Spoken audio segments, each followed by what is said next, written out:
है और कौन भागा, कौन चला गया, जिसका औकात कुछ नहीं था, यही राजद के टिकट पर 5100 वोट लाया था। और यही औकात की पता नहीं है, क्या उसका क्या औकात है। हम तो भाई शुरू से मेरी क्या औकात है सारे लोग जान रहे हैं। बारे में बात की है कि यादवों की क़यादत है, कि कुर्मियों की, दलितों की, कुशवाहा की, इन सब की क़यादत हो सकती है, तो मुसलमानों की क़यादत क्यों नहीं हो सकती? क्या आपको लगता है कि क्या मुसलमानों का चीफ मिनिस्टर बन पाएगा? क्या मुसलमानों के सारे वोट अगर अवैसी साहब को दे देने से क्या बिहार में हुकूमत बन पाएगी उनका? बिहार विधानसभा इलेक्शन की तैयारी चालू हो चुकी है। उसी बीच अभी मैं बात करने वाला हूं बहादुरगंज विधानसभा इलेक्शन के औकात देखे जाने वाली बात। एक विधायक दूसरे विधायक का औकात देख रहा है, यानी जनाब तौसीफ साहब अंजार नईमी की औकात देख रहे हैं और अंजार नईमी तौसीफ साहब की औकात देख रहे हैं। तो इसी के बारे में आज हम लोग बात करेंगे। और अंजार नईमी साहब का एक इंटरव्यू आया और उस इंटरव्यू के अंदर बहुत सारी ऐसी बातें बताई गई है जो बिल्कुल गलत है और बिल्कुल ही गलत है, यानी लोगों को गलत इंटरव्यू दिया जा रहा है। बहादुरगंज के हालिया एमएलए जनाब अंजार नईमी के द्वारा इंटरव्यू दिया गया। उस इंटरव्यू में क्या क्या बातें गलत बताई गई, चलिए आज उसी मुद्दे पर हम लोग बात करने वाले हैं। तो चलिए वीडियो को शुरू करते हैं। अस्सलाम वालेकुम रहमतुल्लाहि व बरकातुहू। मेरा नाम है शाहबाज और आप देख रहे हैं पॉलिटिकल आवाज़ बिहार।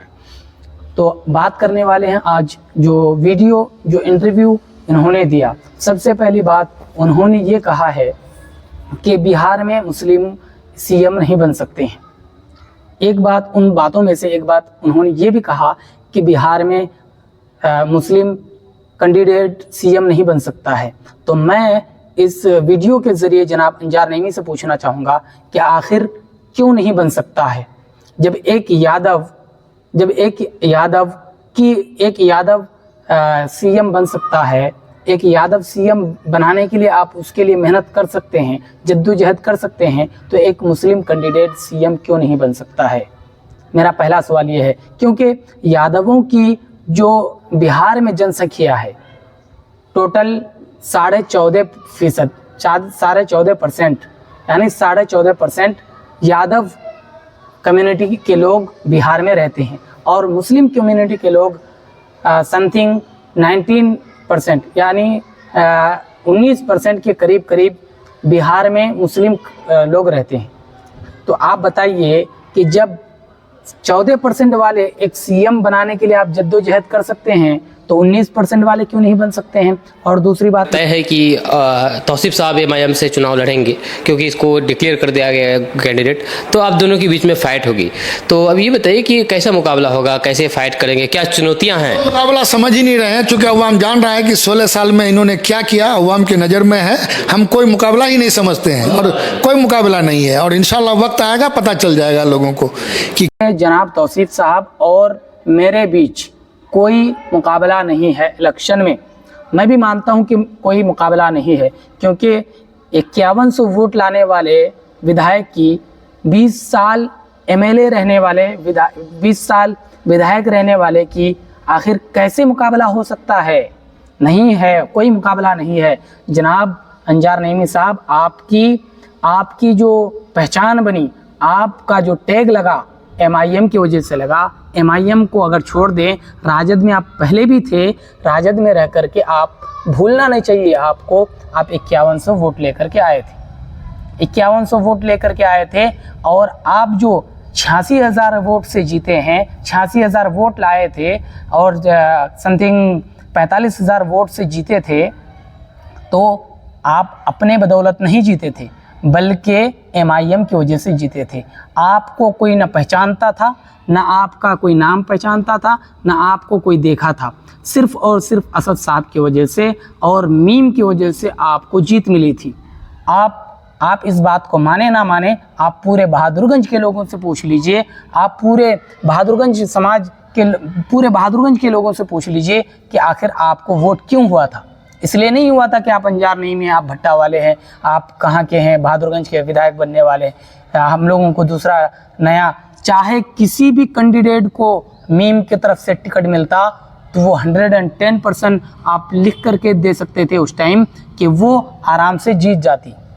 आप अंजार नेमी थे, आप भट्टा वाले थे, इसलिए आपको नहीं जिताए थे, बल्कि आप मीम का कैंडिडेट थे, इसलिए आपको जीत मिली थी। समझे। और दूसरी बात, हैदराबाद बनाने वो हैदराबाद है। देखिए हैदराबाद का आप अगर एक देखिएगा साइंस सिटी, उसके अलावा हैदराबाद में आप देखिएगा आज भी बरसात के दिनों में 4 फीट पानी लगा हुआ रहता है रोड में, वहाँ का भी फोटो मिल जाएगा आपको। आप देखिएगा आज हैदराबाद में, आज समझिए जब से हैदराबाद ये पुरानी सिटी है, ये तब से इन्हीं के ख़ानदान से लोग वहाँ पॉलिटिक्स में, राजनीति में है। तो आज कितना हो गया, 75 साल के बाद, वो तो समझिए कहाँ होना चाहिए था। तो लेकिन आज कहाँ हैदराबाद है, लोग वहाँ के आप पूछेगा तो लोग बताएंगे। जो एक झलक अगर कहीं देखने को मिलता है तो वो साइंस सिटी का है। साइंस सिटी चूँकि काफ़ी डेवलप किया है, एक टाउन से हट करके किया गया है। इसके अलावा और इसके अलावा कुछ कोई डेवलपमेंट नहीं है हैदराबाद में। आप उस क्या है हैदराबाद में, अगर हमारे यहाँ आप अगर ये। और इस इंटरव्यू में एक बात इनसे ये पूछा गया कि जनाब तौसीफ साहब सीमांचल को हैदराबाद बनाना चाहते हैं, और जनाब अंजार नेमी साहब की तरफ से जवाब आता है कि हैदराबाद में भी कोई तरक्की नहीं हुआ है, पानी जमा हुआ रहता है गलियों में। तो जनाब मैं आपसे कहना चाहता हूं कि आप हैदराबाद आइए, हैदराबाद आकर के देखिए, और मैं आपको इस वीडियो के ज़रिए से दिखाना चाहूँगा हैदराबाद की तरक्की को। तो आप देखिए इस वीडियो में।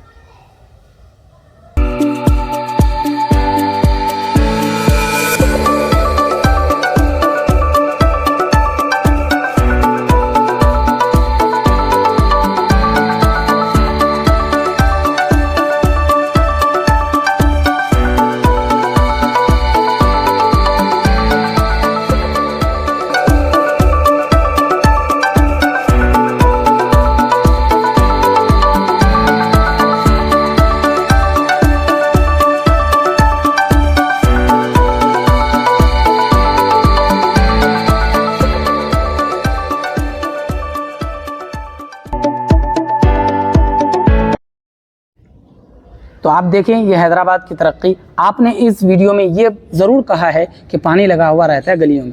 हाँ, पानी तो जमा हुआ रहता है बारिश होने के बाद। बारिश की जो पानी होता है, बारिश का जो पानी होता है वो रोडों में जम जाता है, लेकिन उसके लिए उन्होंने सुविधा भी कर रखा है, 10 मिनट के अंदर वो पानी चला भी जाता है। आपको ये भी मालूम होना चाहिए। आपने जो गलत इल्ज़ाम लगाया है कि बारिश हैदराबाद की गलियों में, हैदराबाद के रोड जाम हो जाते हैं, पानी लगा हुआ रहता है, तो आपको ये भी पता होना चाहिए कि 10 मिनट के अंदर वो पानी ख़त्म भी हो जाता है और नालियों में चला भी जाता है। तो और आपके साइंस सिटी में सिर्फ बारिशों के पानी नहीं लगता है, तो पूरे हैदराबाद में साइंस सिटी कहीं पर भी नहीं है।